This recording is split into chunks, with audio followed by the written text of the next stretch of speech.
Assalamualaikum warahmatullahi wabarakatuh. Halo teman-teman mahasiswa semuanya, kembali lagi di video belajar. Di pertemuan ke-13 hari ini kita akan membahas terkait dengan pesan.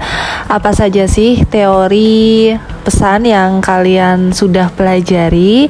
Nah, hari ini kita akan bahas bersama dan juga termasuk kompleksitas masalah dalam pesan yang sejauh ini menarik perhatian para akademisi untuk meneliti bidang kajian komunikasi, terutama pada salah satu unsur pesan.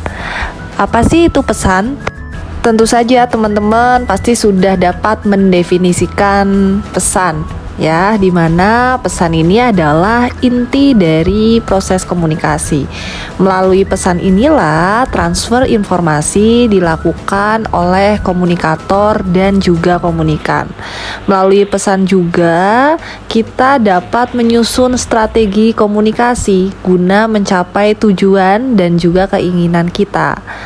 Nah, selain itu, terkait dengan pesan itu sendiri juga memiliki fungsi membangun dan berbagi. Artinya apa? Melalui pesan kita dapat melihat identitas dan hidup masyarakat melalui cerita yang membentuk pesan yang disampaikan.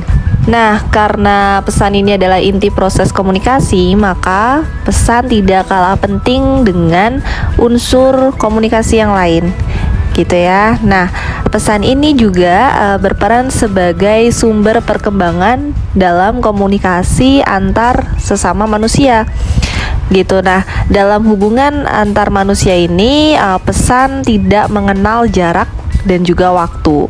Kita bisa mengirim pesan kapanpun, dimanapun, ya. Karena melalui pesan inilah komunikasi sifatnya dinamis, terus berlanjut, gitu. Nah, kemudian bagaimana suatu pesan dalam terimplikasi ke kehidupan manusia, terutama dalam interaksi sesama. Nah, ini yang akan kita pelajari, ya. Makanya kita akan coba bahas terkait dengan teori pesan dalam komunikasi yang merujuk pada bagaimana sih awal pesan hingga pengembangan pesan tersebut menurut beberapa para ahli. Oke, kita lanjut. Adapun yang akan kita bahas pada pertemuan hari ini meliputi beberapa teori, ya, terkait semiotik. Semiotik ini adalah unit-unit dasar pesan, baik verbal maupun visual atau non-verbal, ya, tanda-tanda, simbol itu juga termasuk. Bagaimana kemudian unit-unit pada pesan tersebut dapat dipahami. Kemudian interpretasi itu terkait dengan penafsiran, ya, bagaimana pesan itu menandakan. Kemudian proses pesan yang terdiri proses produksi, penggunaan, dan strategi pesan. Baik, kita bahas lebih lanjut.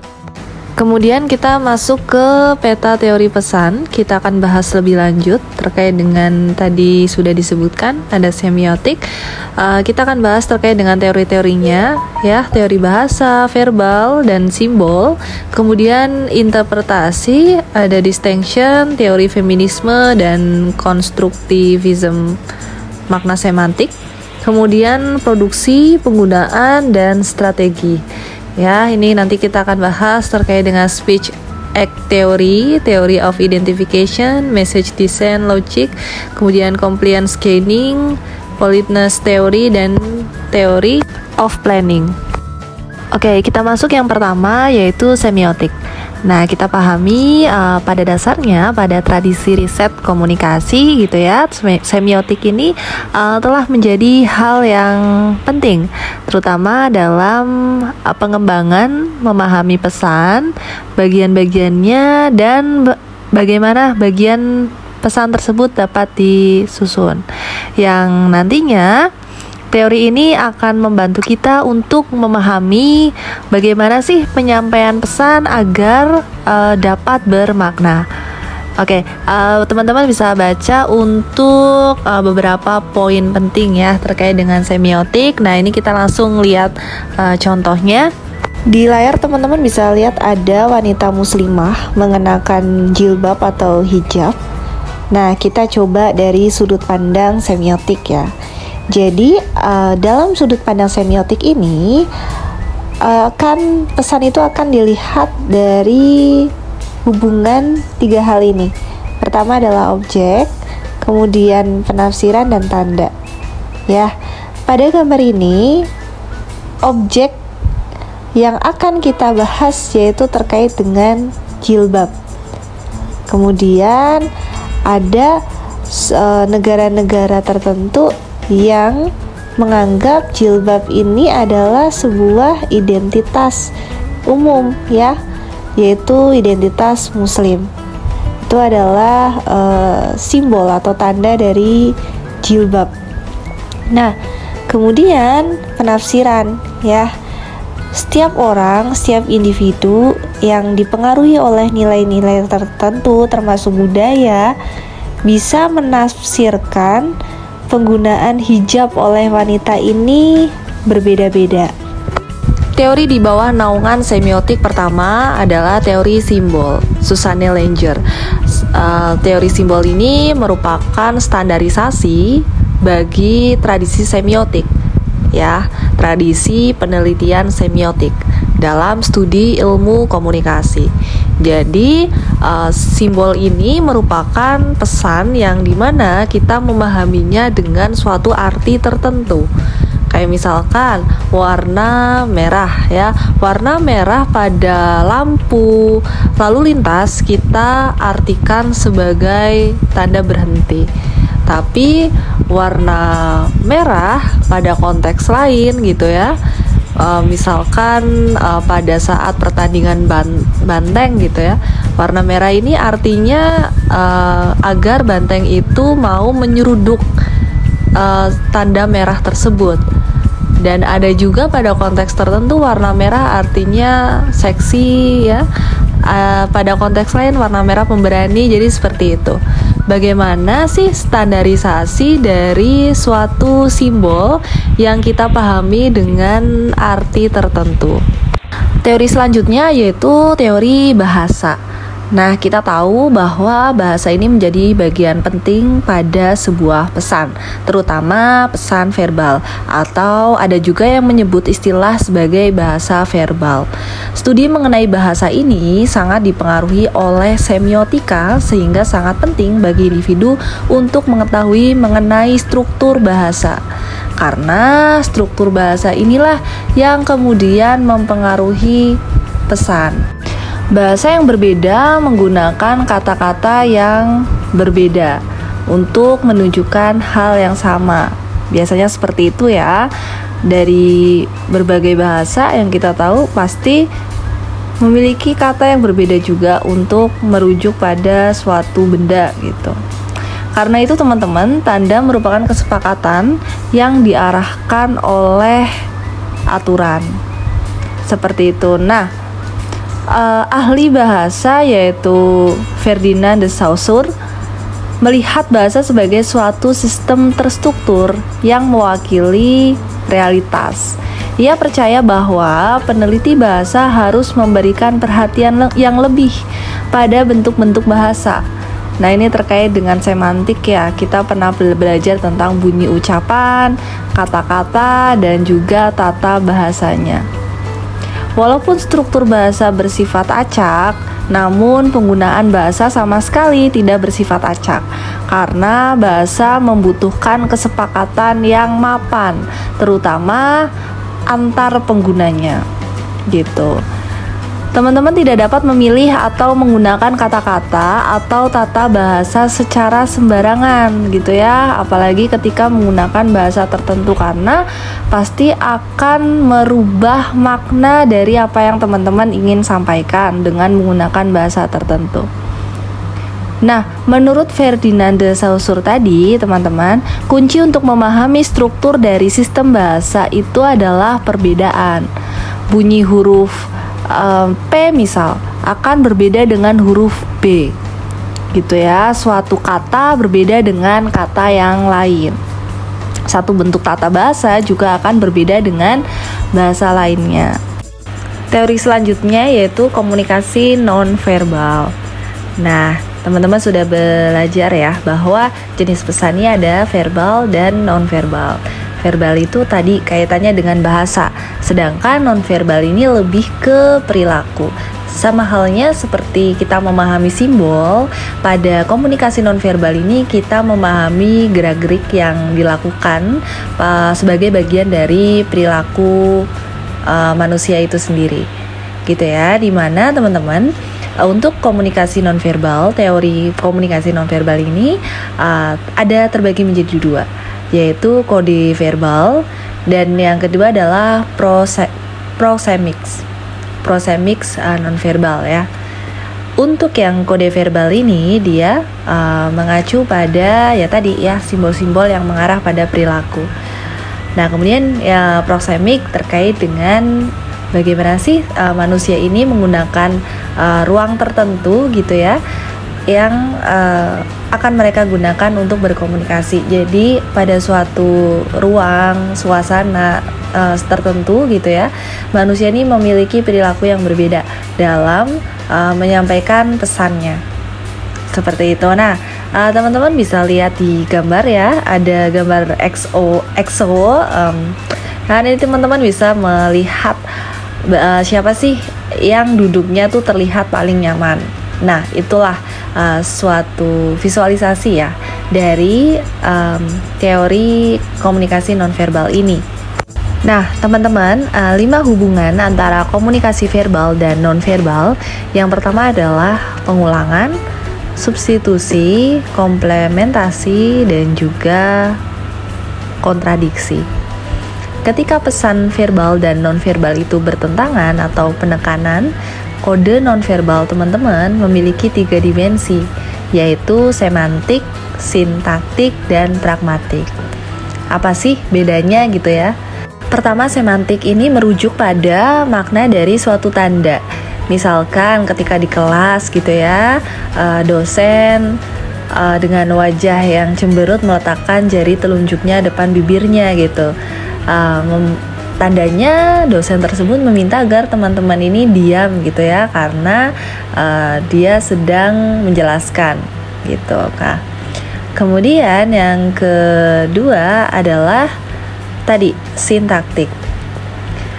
Sintaktik ini merujuk pada cara tanda disusun atau diorganisasi dengan tanda lainnya di dalam sistem.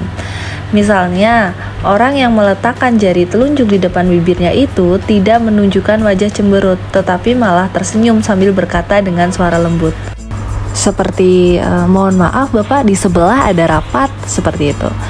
Nah, di sini dapat dilihat gitu ya, gerak tubuh, tanda vokal, suara yang lembut tadi, ekspresi wajah, dan bahasa yang dilontarkan itu kemudian menyatu yang menciptakan makna keseluruhan, di mana bisa jadi maknanya kenapa bersikap lembut kemudian ramah terkait dengan objek yang dihadapi gitu ya, berupa atasan atau bos gitu ya, sehingga harus dilakukan secara sopan, yaitu dengan melibatkan dimensi sintaktik ini.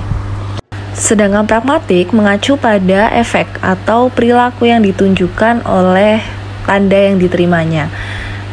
Seperti contohnya ketika teman-teman meminta orang lain untuk diam, namun kemudian teman-teman mendapatkan efek dari permintaan kalian. Yang pertama, sebagian menerima gitu ya, karena sebagai perintah. Kemudian sebagian lagi menunjukkan sikap yang antipati kepada teman-teman. Sedangkan sisanya diterima dengan sikap yang ramah gitu ya, yang bersahabat. Nah, itu ya, jadi efek-efek yang bisa ditimbulkan dari tanda yang diterimanya. Nah, selanjutnya teman-teman, setelah tadi kita memahami beberapa kategori dari teori semiotik, lalu kita beranjak pada peta teori lain, yaitu tentang interpretasi. Berbicara soal pesan, maka tidak terlepas dari interpretasi. Secara harafiah, interpretasi ini bisa berupa penafsiran ya, atau pemaknaan dari pesan yang kita terima. Nah, Sama halnya seperti teori semiotik tadi, interpretasi pun terdiri dari beberapa teori lain yang tadi di awal sudah disebutkan pada peta teori. Nah, kita bahas satu persatu ya terkait dengan teori interpretasi ini. Yang pertama adalah tradisi fenomenologi.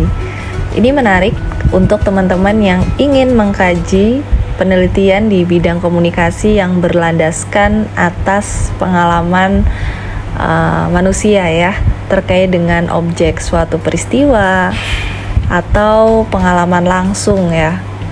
Nah, prinsip dasar dari fenomenologi yaitu pertama pengetahuan.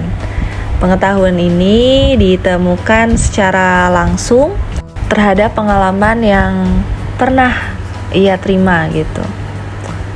Nah, kemudian terkait dengan tradisi fenomenologi ini yang kedua adalah makna. Nah, makna pada suatu hal gitu ya, objek yang pernah kita alami ini terdiri dari potensi hal itu dalam hidup teman-teman. Bagaimana teman-teman berhubungan dengan suatu objek akan sangat menentukan maknanya bagi teman-teman.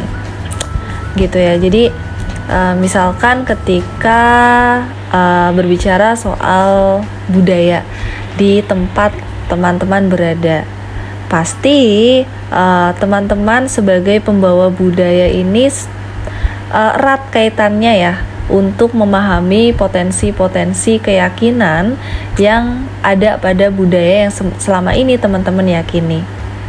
Nah, semakin erat hal itu gitu ya, semakin erat teman-teman dengan budaya di sekeliling teman-teman, maka hal tersebut akan dapat menentukan makna bagi teman-teman semuanya. Gitu ya. Jadi ibaratnya suatu budaya yang selama ini diyakini teman-teman, maka bisa sangat mendekati maknanya gitu ya, karena kalian mengalami sendiri. Berbeda ketika yang ditanya orang lain yang tidak memiliki keterhubungan langsung dan dekat gitu ya dengan budaya tersebut.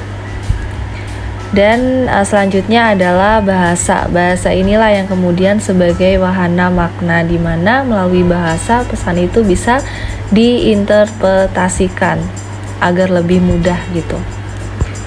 Nah, teman-teman sekalian, jadi fenomenologi ini berkonsentrasinya pada pengalaman sadar individu gitu ya, yang merasakan fenomena objek peristiwa atau melalui pengalamannya secara langsung gitu ya. Jadi secara sadar biasanya banyak dilakukan ya fenomenologi, karena kita juga banyak fenomena-fenomena di berbagai kehidupan gitu ya, maka sangat mudah untuk kita gali sebenarnya ya menggunakan teori fenomenologi ini.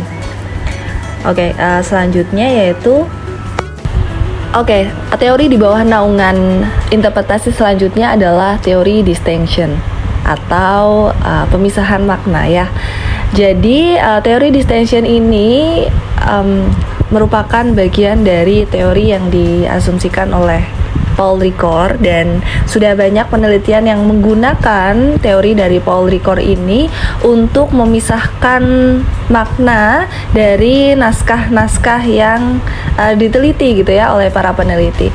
Biasanya memang teori ini digunakan untuk memahami kajian teks ya, kayak misalkan dalam studi Al-Quran yang dimana pasti perlu gitu ya juru bahasa yang tepat untuk menafsirkan ayat-ayat dalam Al-Quran tersebut. Karena apa? Untuk teori ini dia lebih cenderung memahami teks gitu ya, berdasarkan dari persoalan-persoalan waktu. Jadi dalam kurun waktu tertentu gitu ya, teks ini memiliki makna yang bisa jadi berbeda gitu. Makanya khusus perlu pengkaji untuk memahami isi dari teks tersebut, dan juga perbedaan kultural gitu ya, dan sejarah gitu. Itulah mengapa Ricoeur menyadari pentingnya berbicara, namun menurutnya teks lebih penting gitu ya. Naskah selalu berbicara, kepada pembaca, dan pekerjaan juru bahasa adalah menemukan arti dari apa yang dikatakan oleh naskah tersebut. Nah, teman-teman bisa lebih memahami mungkin dari penelitian-penelitian yang sudah dilakukan ya, dengan menggunakan teori ini terutama dalam memahami penafsiran ya, atau istilahnya hermeneutika dalam mengkaji teks. Di sisi lain, asumsi dari Ricord tadi dipatahkan gitu ya oleh asumsi dari Fish dan juga Gadamer. Fish ini menolak pendapat yang menyatakan bahwa makna dapat ditemukan dalam teks. Menurutnya justru makna terletak pada diri pembaca gitu ya. Jadi pembaca ini merupakan anggota dari komunitas interpretatif. Jadi kalau misalkan Ricord ini kan menganggap bahwa teks lah yang berbicara kepada pembaca. Jadi karena kita sebagai bagian dari masyarakat gitu ya, ketika memahami suatu teks itu menurut si Fish ini dipengaruhi oleh interaktivitas sebenarnya ya, interaktivitas kita antar kelompok pada suatu masyarakat tertentu, yang itu yang kemudian membawa kita pada realitas atau makna secara bersama-sama gitu ya, dan menggunakannya dalam proses pembacaan mereka. Artinya menurut Fish ini pemberian makna bukanlah perkara individual gitu ya. Jadi maksudnya karena manusia ini adalah pada dasarnya dia manusia ini berkelompok gitu ya, saling berinteraksi satu sama lain, sehingga itulah yang kemudian mempengaruhi cara pandang seseorang gitu ya dalam melakukan pemaknaan atau pengkajian teks. Itu menurut Fish ya, terkait dengan teori interpretasi ini. Nah, yang kedua kemudian menurut asumsi Gadamer ya. Gadamer ini sama halnya sebenarnya ya, seperti Fish. Kalau Fish ini tadi naskah diinterpretasikan itu pada diri pembaca, karena pembaca ini pernah melakukan interaksi gitu ya dengan banyak orang, sehingga itu yang akan mempengaruhi daya interpretasi dia terhadap suatu naskah. Tapi kalau si Gadamer ini, teori Gadamer ini, dia mengasumsikan bahwa karena individu ini tidak terlepas dari lingkungan tempat dia berada, di mana lingkungan inilah yang kemudian membentuk nilai, budaya, norma gitu ya.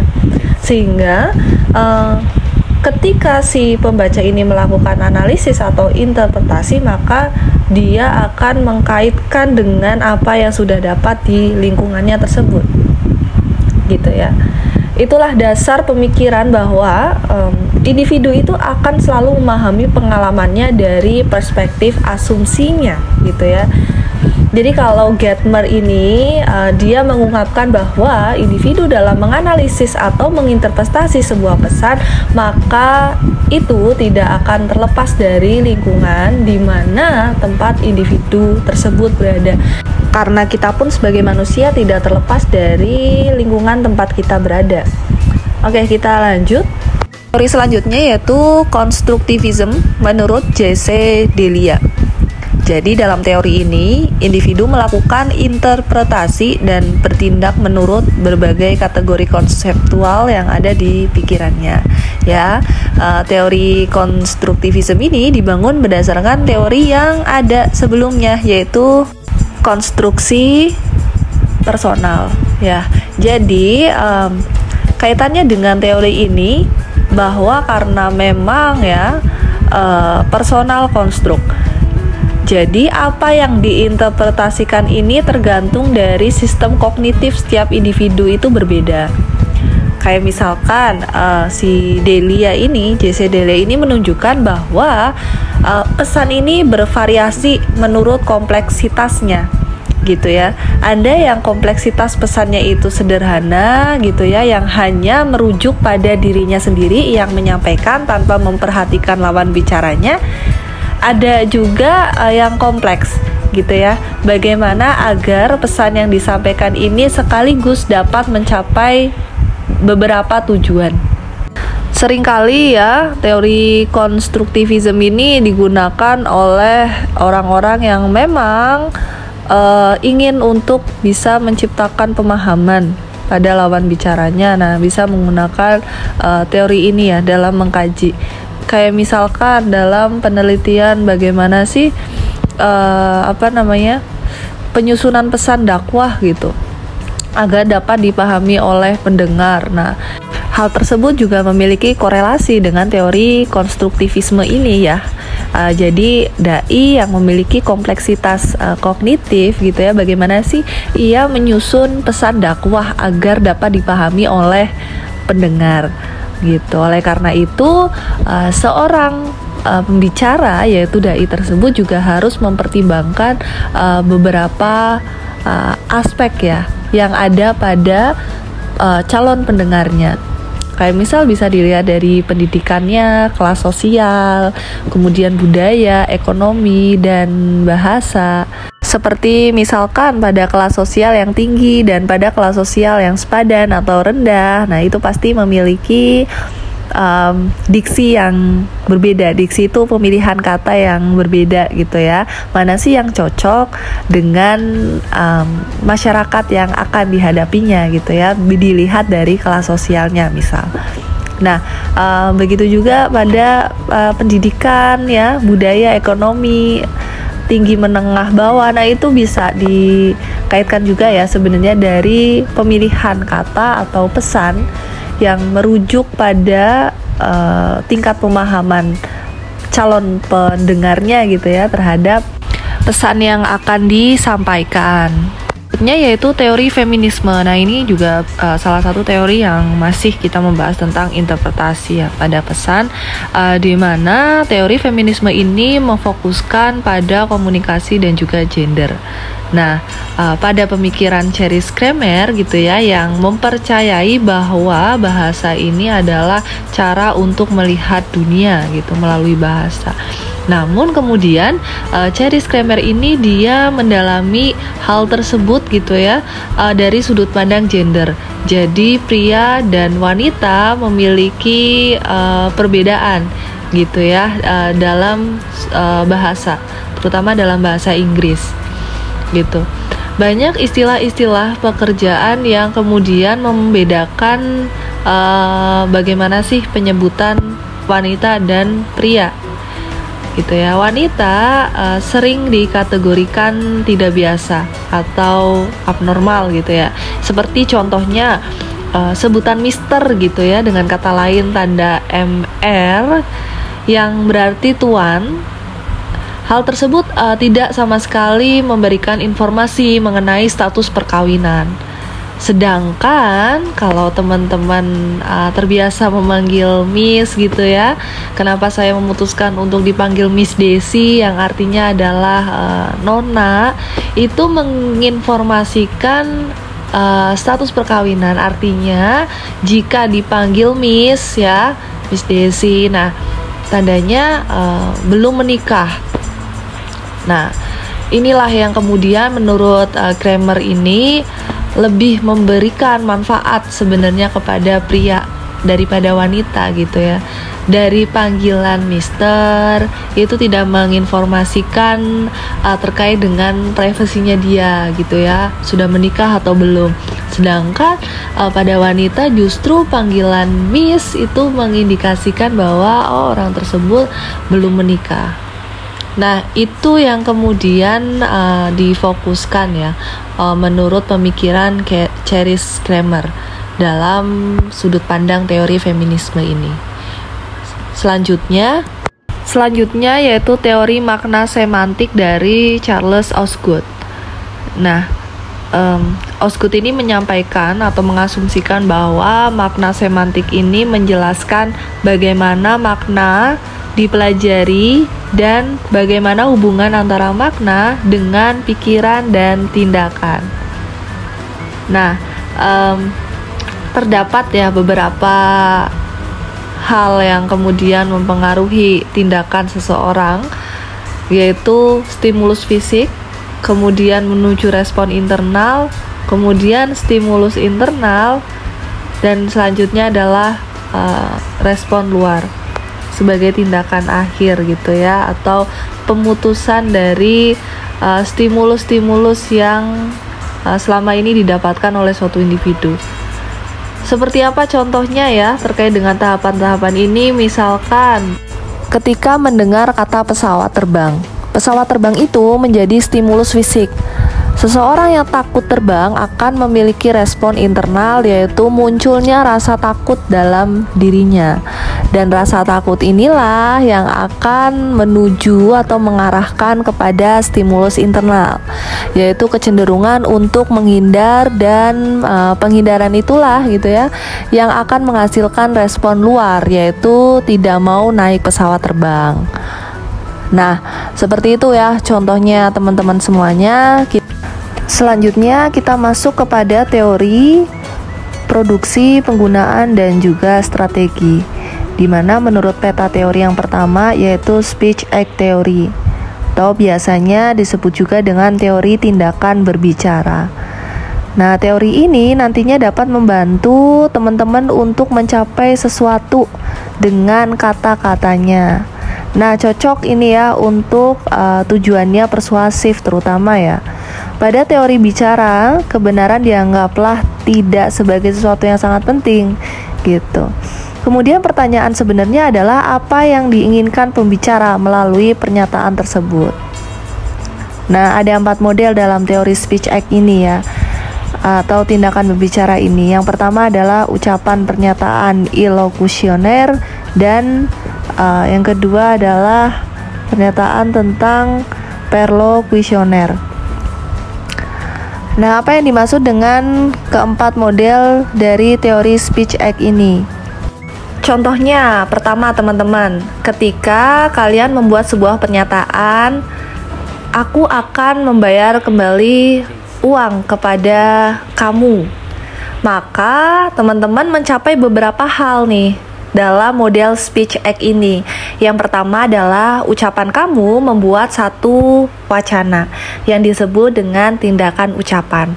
Apa itu tindakan ucapan? Tindakan ucapan ini adalah suatu pengucapan sederhana dari kata-kata yang ada pada kalimat gitu ya. Jadi ucapan kamu gitu, saya akan membayar kembali uang Anda gitu misal.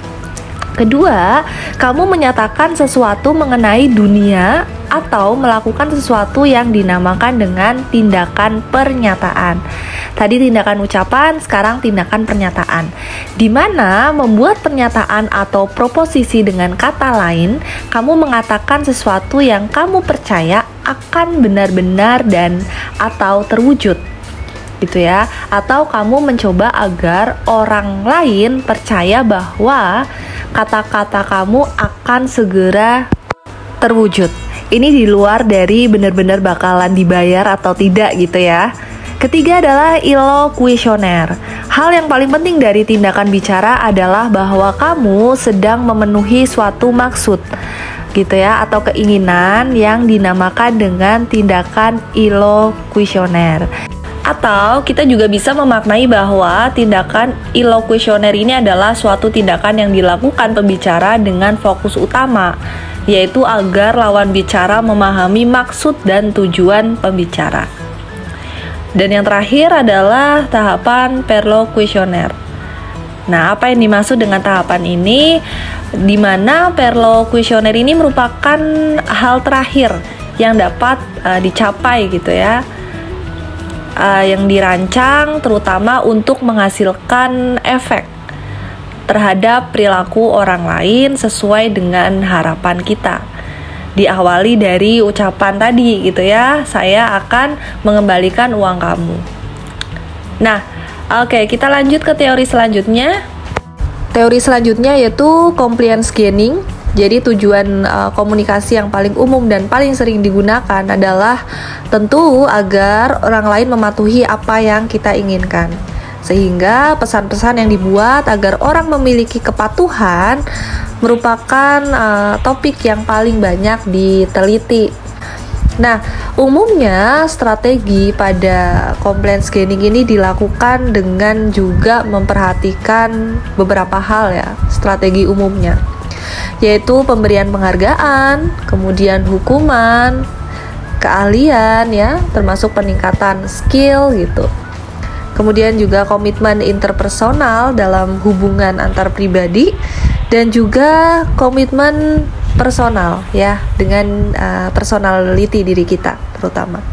Nah, selain itu, strategi ini juga terdapat kekuasaan yang dapat memberikan kepatuhan kepada orang yang menjadi lawan bicara kita.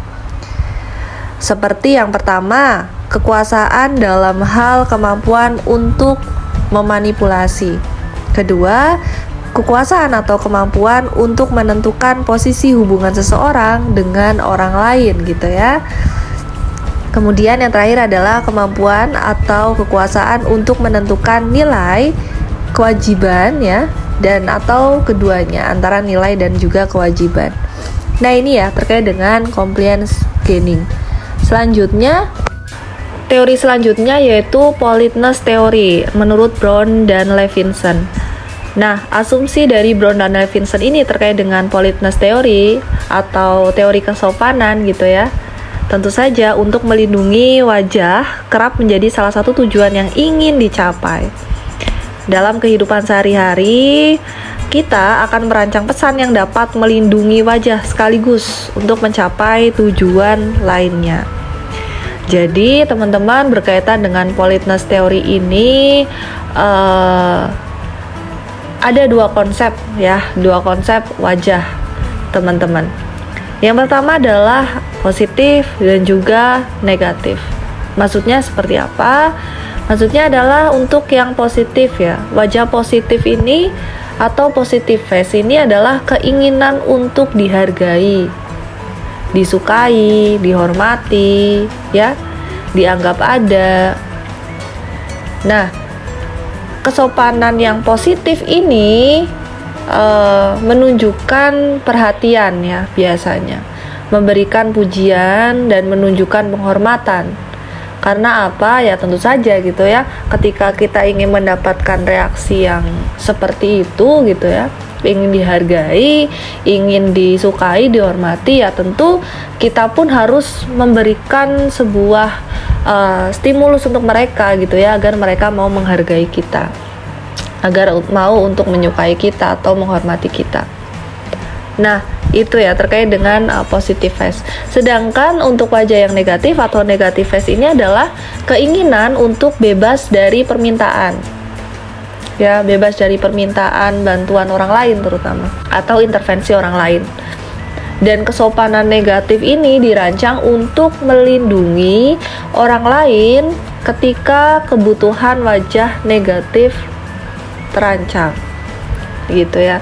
Biasanya wajah negatif ini ya ditandai dengan sikap acuh gitu ya, ketika kita tidak membutuhkan intervensi orang lain atau permintaan bantuan orang lain. Nah, ini sebenarnya terkait dengan non-verbal ya, bagaimana kemudian politeness theory ini dapat mencapai gitu ya kehidupan atau keinginan individu dalam mencapai tujuan tertentu. Oke, kita lanjut. Teori selanjutnya yaitu teori of identification. Ya, ini dikemukakan atau diasumsikan oleh Kenneth Burke. Jadi Burke ini mengemukakan dua konsep, yaitu tindakan dan gerak. Di mana bahasa memiliki muatan emosional sehingga tidak ada kata-kata netral sebagai hasil. Maka sikap, penilaian, dan perasaan seseorang bergantian muncul pada bahasa yang digunakan. Gitu ya. Kemudian asumsi dari Burke sendiri juga bahasa dapat menyatukan atau memisahkan manusia. Sehingga sifat bahasa yang bertentangan memiliki peranan penting. Ketika simbol menyatukan manusia, maka muncullah identifikasi. Sebaliknya, ketika simbol membuat perpecahan, maka muncullah juga perpecahan gitu ya, atau pemisahan. Nah, teman-teman, menurut Burke ini terdapat 3 sumber identifikasi ya. Yang pertama, identifikasi material, identifikasi idealistis, dan juga identifikasi formal. Apa itu masing-masing dari ketiga sumber identifikasi menurut teori ini? Yang pertama, identifikasi material. Material jelas ya, materi, barang kepemilikan, benda. Misalnya beberapa orang memiliki motor yang sama gitu ya, atau memiliki fashion yang sama. Nah itu ya, identifikasi material. Sedangkan identifikasi idealistis adalah identifikasi yang berasal dari ide, gagasan ya, perasaan, nilai, sikap. Misalnya ketika beberapa orang yang sama menjadi anggota kelompok tertentu, seperti kelompok belajar ya, dalam kelompok kecil yang sering kita temui, kelompok bermain, atau bahkan yang lebih kompleks ya, partai politik. Nah itu contohnya ya, sumber dari identifikasi yang kedua ini, idealistis. Kemudian yang terakhir adalah identifikasi formal. Nah identifikasi formal itu jelas ya, identifikasi yang berasal dari pengaturan ya, bentuk atau organisasi dalam suatu peristiwa, di mana sejumlah orang turut serta di dalamnya. Nah ini identifikasi formal ya, misalkan kedua orang yang diperkenalkan maka akan berjabat tangan. Bentuk jabat tangannya adalah sebuah identifikasi gitu ya, identifikasi dari perkenalan yang dilakukan oleh dua orang tadi. Seperti itu ya teman-teman semuanya. Kita lanjut pada teori yang terakhir. Kemudian teori terakhir di bawah naungan dari teori production, use, and strategic adalah message design logic. Teori ini diasumsikan oleh Barbara O'Keeffe ya, disebut juga dengan teori logika pesan. Berbagai cara untuk mendekati sebuah pesan dan orang-orang menggunakan logika yang berbeda dalam memutuskan apa yang harus dikatakan kepada orang lain tergantung pada situasinya. Orang-orang tentunya menggunakan istilah logika desain pesan ini untuk menggambarkan proses pemikiran di balik pesan yang dibuatnya. Gitu ya.